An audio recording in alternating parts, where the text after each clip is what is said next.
दोस्तों, महाराष्ट्र के औरंगाबाद जिले में स्थित कैलाशा टेम्पल भारत के सबसे प्राचीन मंदिरों में से एक है, जिसका निर्माण कई सदियों पहले किया गया था। लेकिन जिस तरह से इस मंदिर को बनाया गया है, वैसा आज की टेक्नोलॉजी से भी संभव नहीं है। और इस मंदिर की यही बात वैज्ञानिकों को हैरान कर रही है, क्योंकि उन्हें नहीं मालूम कि आखिर ये शानदार मंदिर सदियों पहले बना कैसे और इसे किसने बनाया। हालांकि ये इकलौती ऐसी खोज नहीं जो वैज्ञानिकों को हैरान करती हो, क्योंकि दुनिया में और भी ऐसी खोजें हुई हैं जिनके बारे में वैज्ञानिक भी कुछ कहने से कतराते हैं। तो चलिए जानते हैं इन्हीं खोजों के बारे में हमारी इस वीडियो के जरिए।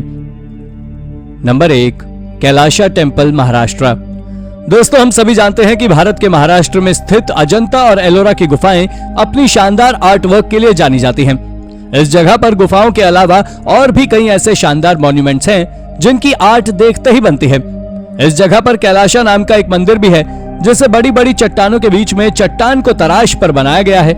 यह मंदिर वैज्ञानिकों के लिए एक मिस्ट्री बना हुआ है, क्योंकि सदियों पुराने मंदिर को लोगों ने आखिर उस वक्त कैसे बनाया होगा, यह उनको समझ नहीं आ रहा। क्योंकि सिर्फ छेनी और हथौड़ों से चट्टान को तराश तराश कर इतने बड़े मंदिर को कैसे बना दिया गया, यह उनकी समझ में नहीं आ रहा। वो इस बात का जवाब नहीं दे पा रहे हैं कि आखिर इस जगह पर बिना किसी पानी के सोर्स के इतना बड़ा मंदिर इतनी संकरी चट्टानों के बीच बना दिया गया। Number 2, the clay tablets of ग्लोजेल।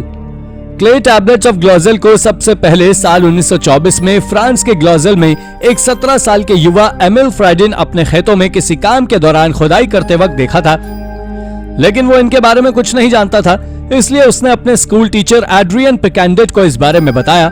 जब एड्रियन पिकेंडेट उस साइट को विजिट करने आया तो वो इन नायाब टैबलेट्स को देखते ही समझ गए और उन्होंने अथॉरिटीज को खबर कर दी। इस खबर के बाद इस साइट पर खुदाई का काम किया जाने लगा। इस खुदाई के दौरान यहाँ पर इन टैबलेट्स के अलावा और भी कई नायाब आर्कियोलॉजिकल आइडल्स, बोन्स पाए गए।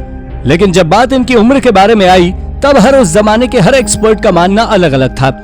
इस एक्सकवेशन साइट को कई सालों तक एक्सकवेट किया जाता रहा, लेकिन इन फाइंडिंग्स की उम्र का सही पता कोई नहीं लगा पाया। हो सकता है कि भविष्य में हमें इन फाइंड्स की उम्र पता लगे, लेकिन इस बात को जानने के लिए इस साइट को सबसे पहले खोजने वाले एमिल अब इस दुनिया में नहीं रहे। उन्होंने 2010 में इस दुनिया को अलविदा कह दिया। Number 3, symmetry of the fine people. 1974 में इटली का सार्डिनिया प्रोविंस रातों रात एक सनसनी बन गया। हुआ यूं कि इस जगह पर रहने वाले एक किसान ने जब खेती करने के लिए अपने खेत को समय से थोड़ा ज्यादा खोदना शुरू किया, तो उसे वहां पर ब्रॉन्ज एज की कई मूर्तियां दिखाई दी। देखने में ये मूर्तियां किसी जमाने में जिंदा रहे लोगों के प्रतीक लग रही थी। जब ये बात फैली और यहाँ एक्सपर्ट्स द्वारा खुदाई की गई, तो उन्हें इस जगह से कई ऐसी मूर्तियां बरामद हुई। पहले इन मूर्तियों के बारे में कहा जा रहा था कि इन्हें ग्रीक कल्चर को देखकर बनाया गया है, लेकिन जब इन पर रिसर्च की गई तब पता चला कि एक यहीं के लोकल कल्चर का हिस्सा है, जिन्हें ब्रॉन्ज एज में समाज के सभ्य लोगों के सम्मान में बनाया जाता था। हालांकि साल 1979 में फाइनेंशियल दिक्कतों की वजह से इस खुदाई के काम को बंद कर दिया गया, लेकिन साल 2014 में एक्सपर्ट्स की एक टीम ने दोबारा इस जगह का सर्वे किया और पाया कि अभी इस जगह का 8 हेक्टेयर का एक हिस्सा है जो अभी तक अनछुआ है, और इसमें ऐसी और मूर्तियां मिलने की संभावना है, जिससे इन मूर्तियों से जुड़े और भी राज सामने आ सकते हैं। Number 4, mysterious sign of an ancient culture.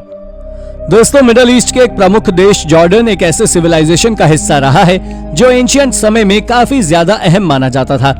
यहाँ की जमीन में पुराने जमाने की कई ऐसी चीजें दफन हैं जो जब भी हमारे सामने आती हैं तो इस देश के प्राचीन कल्चर को बताती हैं।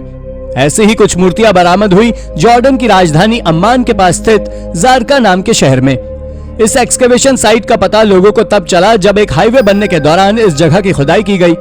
इस जगह पर एक्सकवेशन के दौरान आर्कियोलॉजिस्ट को 7 मिलेनियम बीसी की कई मूर्तियां मिली। इन मूर्तियों में full body sculpture, only I and head और अन्य प्रकार की कई मूर्तियां मिली, जिन्हें बाद के सम्मान के साथ पूरे रिचुअल्स के साथ दफनाया गया था। हालांकि एक्सपर्ट्स अभी तक ये बताने में सफल नहीं रहे हैं कि आखिर ये मूर्तियां किसकी थी और कौन लोगों की याद में इन्हें इस प्रकार यहाँ दफनाया जाता था। ये मूर्तियां अपने आप में कला का एक अनोखा उदाहरण है जो लाइमस्टोन की बनी हुई हैं। होप कि आने वाले वक्त में इन मूर्तियों से जुड़े राज हमारे सामने आए। Number 5, tool with unclear function. दोस्तों, ग्रीक शहर हिराक्लियन के आर्कियोलॉजिकल म्यूजियम में जब भी लोग जाते हैं तो उन्हें वहां पर एक चीज अपनी ओर काफी ज्यादा आकर्षित करती है। यह चीज है वहां पर मौजूद डबल साइडेड एक्स। इस एक्स की तरफ अट्रैक्ट होने के पीछे कारण थी इसकी हाइट, जो कि नॉर्मल इंसान की हाइट से काफी ज्यादा है। इस एक्स को देखकर हम ये कह सकते हैं कि इस एक्स को कोई भी नॉर्मल इंसान तो यूज नहीं कर सकता। कहा जाता है कि पुराने जमाने में मिनियन कल्चर के लोग इसे खेतों में काम करने के लिए यूज करते थे, लेकिन इतने बड़े एक्स का यूज करना नॉर्मल हाइट के लोगों के लिए तो बिल्कुल भी पॉसिबल नहीं है। इसलिए कुछ लोग इसे जायंट लोगों का हथियार भी मानते हैं। हालांकि कुछ लोग ऐसा भी कहते हैं कि इसे मिनियन कल्चर के लोग उनके भगवान की पूजा के रूप में इस्तेमाल किया करते थे।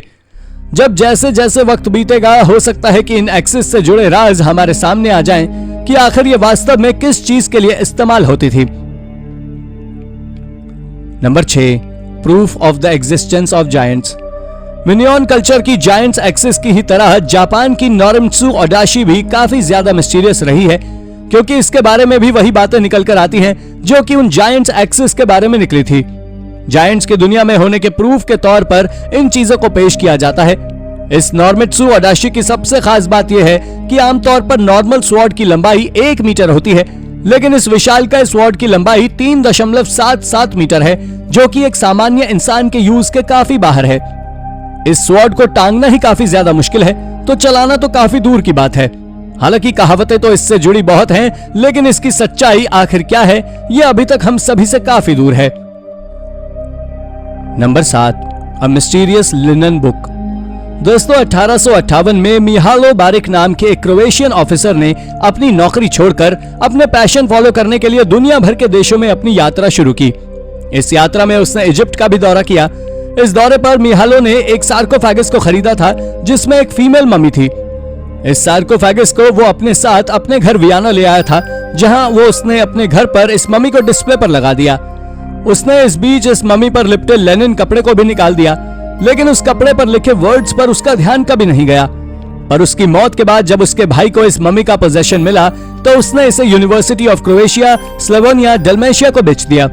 बाद में जब इस लेनिन कपड़े पर लिखे वर्ड्स पर रिसर्च की गई, तो एक्सपर्ट्स ने माना कि इस पर कुछ तो अरेंज्ड मैनर में लिखा हुआ है। रिसर्च में पता चला कि ये वर्ड्स लगभग 250 से 100 BC पहले के हैं। इसे पूरी लिनन की बुक में 230 लाइनों में लगभग 12 वर्ड्स थे, लेकिन ये वर्ड्स आखिर थे क्या, इस बात का जवाब आज भी एक्सपर्ट्स देने में असमर्थ हैं। नंबर 8, हाई आर्ट और क्लेवर इमिटेशन। दोस्तों, मैड्रिड स्थित national archaeological museum of Spain में रखी लेडी ऑफ एल्श अपने आप में कला का एक अनोखा उदाहरण है। इस मूर्ति की सबसे खास बात यह है कि इस मूर्ति में अलग अलग देशों की कला समाहित है।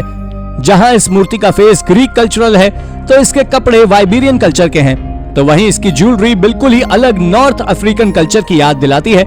आखिर इस मूर्ति को बनाने का मतलब क्या था, जो आज से लगभग 1500 या 1600 साल पहले बनाई गई थी।